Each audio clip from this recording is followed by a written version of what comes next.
Hello cuties, तो आज हम डिस्कस करेंगे रेस्पिरेटरी क्यूसेंट, जिसको डिनोट करते हैं आर क्यू से। ठीक है, तो it is defined as ratio of moles of carbon dioxide produce to moles of oxygen consumed during complete oxidation.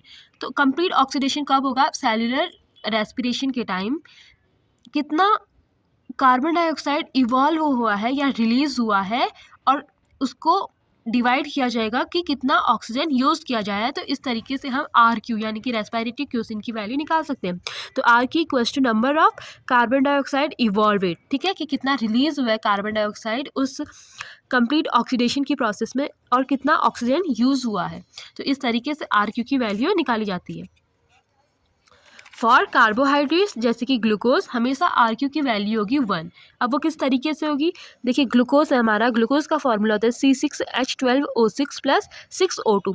तो हम इस प्रोसेस में 6O2 का यूज़ करेंगे और हमें क्या मिलता है? 6 कार्बन डाइऑक्साइड मिलते हैं और 6 H2O मिलते हैं। लेकिन हमें किसको देखना है? कार्बन डाइऑक्साइड और ऑक्सीजन को देखकर आर क्यू की वैल्यू निकालनी है। तो R Q equals to 6CO2/6O2 equals to 1। तो इसलिए कार्बोहाइड्रेट जैसे कि ग्लूकोज के लिए आर क्यू की वैल्यू हमेशा 1 होगी। R Q of protein is 0.8 to 0.9। R Q of fat is equals to 0.7। अब देखिए हमारे पास से ट्राईपाल्मिटिन, ठीक है, इसका फॉर्मूला होता है C51H98O6। इसके हमने 2 मॉलिक्यूल्स लिए हुए हैं और 145 ऑक्सीजन का यूज़ किया जाता है। तो इसमें रिलीज होता है 102 CO2 इवॉल्व हो रही है और 98 H2O। लेकिन हमें देखना है कि कितना कार्बन डाइऑक्साइड रिलीज हुआ है और कितना ऑक्सीजन का यूज़ किया गया है उस ऑक्सीडेशन प्रोसेस में। तो आर क्यू की वैल्यू निकालेंगे तो 102/145 equals to 0.7। This is R Q value for fats. R Q of mix diet is 0.89।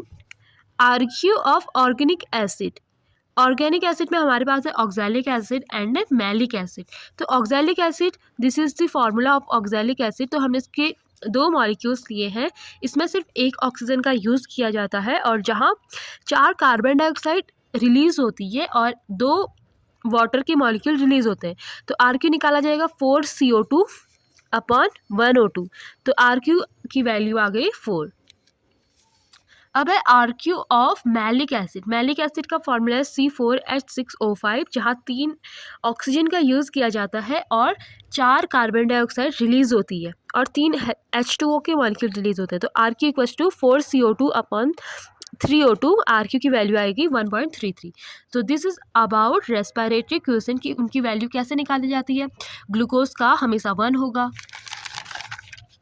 Proteins का 0.8 से 0.9 होगा, फैट्स का 0.7 होगा, मिक्स डाइट का 0.89, ऑर्गेनिक एसिड्स में ऑक्सैलिक एसिड का होगा 4 और मैलिक एसिड का होगा 1.33।